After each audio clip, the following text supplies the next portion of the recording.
नमस्कार दोस्तों, आप सभी का हमारे एमडीएस न्यूज चैनल में स्वागत है। दोस्तों, आज हम बात करेंगे 23 अप्रैल के सभी मुख्य समाचारों और तमाम बड़ी खबरों के बारे में। दोस्तों, अगर आप हमारे चैनल पर नए हैं तो प्लीज चैनल को सब्सक्राइब करके बेल आइकन को भी दबा दें, जिससे आप सभी तक सभी ताज़ा खबरें जल्द ही पहुंचा सके। तो आइए दोस्तों, बिना टाइम वेस्ट किए खबरों पर नजर डालें। चलिए बढ़ते हैं आज के पहले अपडेट की ओर। झारखंड में आज से 29 अप्रैल तक लगा लॉकडाउन, सिर्फ आवश्यक सेवाओं की मिली अनुमति। कोरोना के बढ़ते मामलों को देखते हुए झारखंड में आज से 29 अप्रैल तक लॉकडाउन का ऐलान हो गया है। झारखंड के मुख्यमंत्री हेमंत सोरेन ने मंगलवार को यह ऐलान करते हुए कहा है कि 22 अप्रैल से 29 अप्रैल तक लॉकडाउन लागू रहेगा। इसे स्वास्थ्य सुरक्षा सप्ताह का नाम दिया जाएगा। इस समय झारखंड में कोरोना के बढ़ते संक्रमण को रोकने के लिए इसकी चेन को तोड़ना आवश्यक है। इसी बात पर ध्यान देते हुए निर्णय लिया गया है कि 22 अप्रैल सुबह 6 बजे से 29 अप्रैल के 6 बजे तक स्वास्थ्य सुरक्षा सप्ताह का सभी के द्वारा अनुपालन किया जाएगा। ऐसा करने से कोविड-19 की चेन को तोड़कर इस पर नियंत्रण किया जा सकेगा। कुछ आवश्यक सेवाओं की मिली अनुमति। राज्य में किराना दुकान खुली रहेंगी, आवश्यक सेवाएं भी बहाल रहेंगी। होटल में बैठकर खाने की अनुमति नहीं होगी, लेकिन होटल से घरों तक होम डिलीवरी की जा सकेगी। धार्मिक स्थल खुले रहेंगे, परंतु श्रद्धालुओं की उपस्थिति पर प्रतिबंधित रहेगी। बाकी सारी डिटेल आप डिस्क्रिप्शन में जाके देख सकते हैं। व्हाट्सएप और फेसबुक को लेकर भी एक बहुत बड़ी खबर सामने आई है। एचसी ने खारिज की फेसबुक और व्हाट्सएप की याचिका की करेगी नई प्राइवेसी पॉलिसी की जांच। प्राइवेसी पॉलिसी को लेकर व्हाट्सएप और फेसबुक को दिल्ली हाई कोर्ट से निराशा हाथ लगी है। उच्च न्यायालय ने गुरुवार को कंपटीशन कमीशन ऑफ इंडिया की आदेश को चुनौती दे रही याचिका को खारिज कर दिया है। की ने कंपनी की प्राइवेसी पॉलिसी की जांच के आदेश दिए थे। वहीं अदालत ने जांच को रोकने के संबंध में किसी भी तरह का आदेश जारी करने से इनकार कर दिया है। गुरुवार को व्हाट्सएप और फेसबुक की याचिका हाईकोर्ट में खारिज हो गई। कंपनी ने सीसीआई के उस आदेश को चुनौती दी थी, जिसमें आयोग ने प्राइवेसी पॉलिसी के जांच के आदेश दिए थे। न्यायाधीश नवीन चावला ने जांच रोकने के आदेश देने से मना कर दिया है। पीटीआई भाषा के अनुसार अदालत ने कहा कि उसे फेसबुक और व्हाट्सएप की याचिकाओं में सुनवाई लायक कुछ नहीं दिखा है, जिसमें आयोग द्वारा जांच के आदेश में हस्तक्षेप का अनुरोध किया गया है। आसाम से भी बड़ा अपडेट सामने आया है। असम आने वाले सभी यात्रियों के लिए अब 7 दिनों का होम क्वारंटीन जरूरी। कोरोना वायरस के बढ़ते मामलों को देखते हुए असम सरकार ने अहम फैसला लिया है। अब असम आने वाले सभी यात्रियों को 7 दिनों तक होम क्वारंटीन की प्रक्रिया से गुजरना होगा, यानी उन्हें 7 दिनों तक घर में ही रहना पड़ेगा। स्वास्थ्य मंत्री हेमंत बिस्व शर्मा का कहना है कि असम की यात्रा करने वाले सभी लोगों के लिए कोरोना की जांच करवाने के अलावा होम क्वारंटीन होना भी अनिवार्य कर दिया गया है। सिर्फ सरकारी अधिकारियों और चिकित्सा कारणों से यात्रा करने वालों को ही इसमें छूट मिलेगी।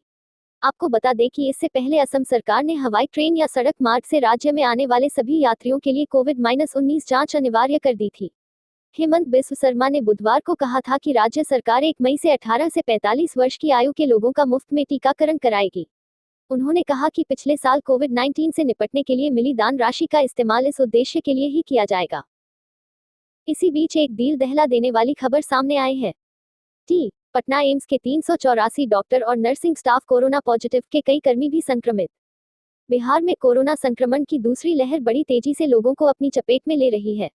रोजाना हजारों नए मामले सामने आ रहे हैं। मरीजों के इलाज में लगे डॉक्टर भी संक्रमित हो रहे हैं। कोरोना का कहर कोरोना योद्धाओं पर जारी है। मिली जानकारी अनुसार पटना एम्स के 384 डॉक्टर और नर्सिंग स्टाफ कोरोना संक्रमित हो गए हैं। एआईएमएस डायरेक्टर ने खुद इस बात पुष्टि की है। फिलहाल इनमें से कुछ ठीक भी हुए हैं, लेकिन कई अब भी संक्रमण की चपेट में हैं। मरीजों को इलाज पर पड़ रहा असर। मिली जानकारी अनुसार पटना एम्स में फिलहाल 14 फैकल्टी, 30 रेजिडेंट समेत 90 स्टाफ कोरोना संक्रमित हैं। कोविड डेडिकेटेड अस्पताल के इतने कर्मियों के संक्रमित होने की वजह से एम्स के ओपीडी और कोविड वार्ड में भर्ती मरीजों के इलाज पर असर पड़ रहा है। आप सभी के लिए एक बहुत ही काम की खबर सामने आई है। इंडियन ऑयल ग्राहकों के लिए लाया एक्स्ट्रा तेज सिलेंडर, अब 14% तक होगी गैस की बचत, जाने इसकी खासियत। इंडियन ऑयल अपने ग्राहकों के लिए एक खास सिलेंडर लेकर आया है। कंपनी ने इस सिलेंडर को एक्स्ट्रा तेज सिलेंडर नाम दिया है। बता दें, इसकी खासियत यह है कि इसके इस्तेमाल पर आप 5% तक फ्यूल की बचत कर सकते हैं। इसके अलावा इसमें खाना भी जल्दी बनेगा। बता दें, यह सिलेंडर नीले रंग का होगा। आइए आपको बताते हैं कि कौन से ग्राहक इस सिलेंडर का फायदा उठा सकते हैं। इंडियन ऑयल की ओर से दी गई जानकारी के मुताबिक यह सिलेंडर कॉमर्शियल ग्राहकों के लिए है, यानी घरेलू ग्राहक इस सिलेंडर का इस्तेमाल नहीं कर पाएंगे। आइए आपको इससे जुड़ी कुछ खास बातों के बारे में बताते हैं। इंडियन ऑयल ने किया ट्वीट। इंडियन ऑयल ने ट्वीट करके इसके बारे में जानकारी दी है। जोमेटो की ओर से एक बहुत अच्छी खबर सामने आ रही है। जोमेटो ने अपने यूजर्स के लिए जोड़ा नया फीचर। अब कोविड इमरजेंसी के तहत कर सकते हैं फूड ऑर्डर। फूड डिलीवरी और रेस्तरां एग्रीगेटर जोमेटो ने आईफोन और एंड्रॉयड फोन इस्तेमाल करने वालों के लिए जोमेटो ऐप में एक नया फीचर जोड़ा है, जिसमें उपभोक्ता कोरोना आपातकाल मार्क के साथ फूड ऑर्डर कर सकते हैं। इसका फायदा यह होगा कि इस तरह के ऑर्डर को जोमेटो अपनी प्राथमिकता में सबसे पहले रखेगा और लोकेशन एवं रूट के आधार पर डिलीवरी को संभवतः सबसे जल्दी पहुंचाने की कोशिश करेगा। इतना ही नहीं, जोमेटो ने कोविड इमरजेंसी मार्क वाले ऑर्डर के लिए अलग से कस्टमर सपोर्ट का भी इंतजाम किया है। इस तरह से इमरजेंसी ऑर्डर्स में संपर्क की कोई गुंजाइश नहीं होगी, जिसका मतलब यह है कि यह जोमेटो की प्रीपेड सर्विस होगी और फूड डिलीवरी के दौरान भी यह बिना किसी संपर्क के होगा। चलिए बढ़ते हैं अगली बहुत ही काम की खबर की ओर। क्या जियो, वोडाफोन और एयरटेल के ग्राहकों को सरकार दे रही 3 महीने तक फ्री डेटा? जानिए क्या है पूरा मामला। Cellular operators association of India कोई ने बुधवार को देश में उपयोगकर्ताओं को धोखाधड़ी वाले मैसेज से सावधान रहने की सलाह दी है, जिसमें दावा किया जा रहा है कि सरकार 100 मिलियन उपयोगकर्ताओं को मुफ्त में 3 महीने तक रिचार्ज उपलब्ध कराएगी।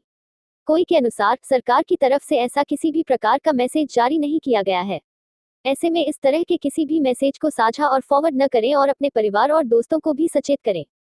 फ्री रिचार्ज से संबंधित लिंक ग्राहक को अज्ञात साइट की ओर ले जाता है, जहां से किसी गलत काम को अंजाम दिया जा सकता है। नोएडा से भी एक बड़ी खबर सामने आ रही है। नोएडा फिर संकटमोचक बने गुरुद्वारे, 500 क्वारंटीन लोगों को पहुंचा रहे खाना। कोरोना संकट के बीच कई धार्मिक स्थल आगे आकर मदद भी कर रहे हैं, जरूरत पड़ने पर हर जरूरी सुविधा भी उपलब्ध करवा रहे हैं। इस समय नोएडा में भी कोरोना की जबरदस्त मार देखने को मिल रही है।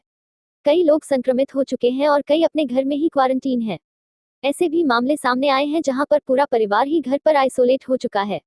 ऐसे में लोगों को अब खाने पीने की समस्या होने लगी है। फिर संकटमोचक बने गुरुद्वारे। इस समस्या को देखते हुए फिर संकटमोचक बन मदद को आगे आए हैं नोएडा के गुरुद्वारे, जहां पर रोजाना 500 लोगों के लिए खाने का इंतजाम किया जा रहा है। बकायदा एक लिस्ट तैयार की गई है, जहां पर उन सभी लोगों के नाम मौजूद हैं जिन्हें इस मुश्किल समय में टिफिन पहुंचाना है। नोएडा सेक्टर 18 में मौजूद गुरुद्वारा कमेटी ने ये जिम्मेदारी ले रखी है और वे पूरी शिद्दत से लोगों की सेवा में लग गए हैं। चलिए दोस्तों, नजर डालें कोरोना आंकड़ों की ओर। भारत में कोरोना ने तोड़े दुनिया के सारे रिकॉर्ड। 24 घंटे में पहली बार आए 3.14 लाख केस, 2104 की मौत। भारत में बढ़ते कोरोना संक्रमण ने दुनिया भर में अब तक के सारे रिकॉर्ड तोड़ दिए हैं। अमेरिका के बाद भारत में पहली बार एक दिन में 3 लाख से ज्यादा कोरोना केस आए हैं। स्वास्थ्य मंत्रालय की ओर से जारी किए गए ताजा आंकड़ों के अनुसार पिछले 24 घंटों में 314,835 नए कोरोना केस आए और 2104 संक्रमितों की जान चली गई है। हालांकि 178,841 लोग कोरोना से ठीक भी हुए हैं। इससे पहले मंगलवार को देश में 295,041 नए केस आए थे। अमेरिका में 8 जनवरी को एक दिन में सबसे ज्यादा 3,07,000 केस दर्ज किए गए थे। शेयर बाजार को लेकर एक बड़ी खबर है।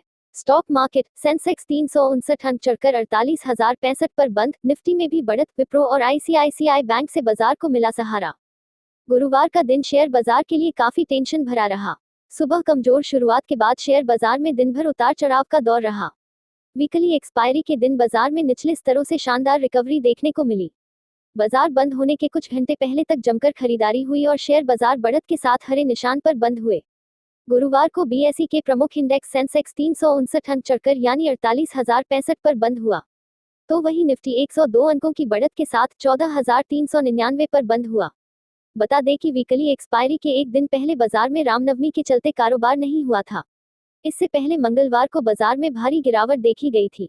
मंगलवार को सेंसेक्स 228 अंक गिरकर 47,721 पर बंद हुआ था। वहीं निफ्टी 132 अंकों की गिरावट के साथ 14,227 बंद हुआ था। चलिए बढ़ते हैं आज के आखिरी अपडेट की ओर। लाइव कोरोना से बिगड़ते हालात को लेकर एससी ने केंद्र सरकार से मांगा 5 बिंदुओं पर जवाब। भारत में कोरोना वायरस की दूसरी लहर ने कहर ढा रखा है। संक्रमण से हालात दिनों दिन बिगड़ते जा रहे हैं। देश में ये घातक संक्रमण कितनी तेजी से फैल रहा है, इसका अंदाजा इसी से लगाया जा सकता है कि पॉजिटिव मामले रोज नया रिकॉर्ड बना रहा है। लोगों के कोरोना की चपेट में आने का सिलसिला बहुत बड़ी संख्या में बढ़ता ही जा रहा है। इसके बाद से चिकित्सा व्यवस्था भी चरमरा गई है। भारत कोरोना वायरस की दूसरी लहर से जूझ रहा है। यहाँ जरूरी दवाओं से लेकर ऑक्सीजन की भारी कमी है। ऑक्सीजन की किल्लत ने मरीजों की सांसों को अटका दिया है। यह हालात लगभग देश के सभी बड़े राज्यों में है। चलिए दोस्तों, आज के लिए बस इतना ही। अब कल मिलेंगे देश भर की तमाम बड़ी व छोटी खबरों के साथ। दोस्तों अगर आप हमारे चैनल पर नए हैं तो प्लीज चैनल को सब्सक्राइब करके बेल आइकन को भी दबा दें और रोजाना ऐसी वीडियोस को लाइक कर शेयर करना ना भूलें। धन्यवाद।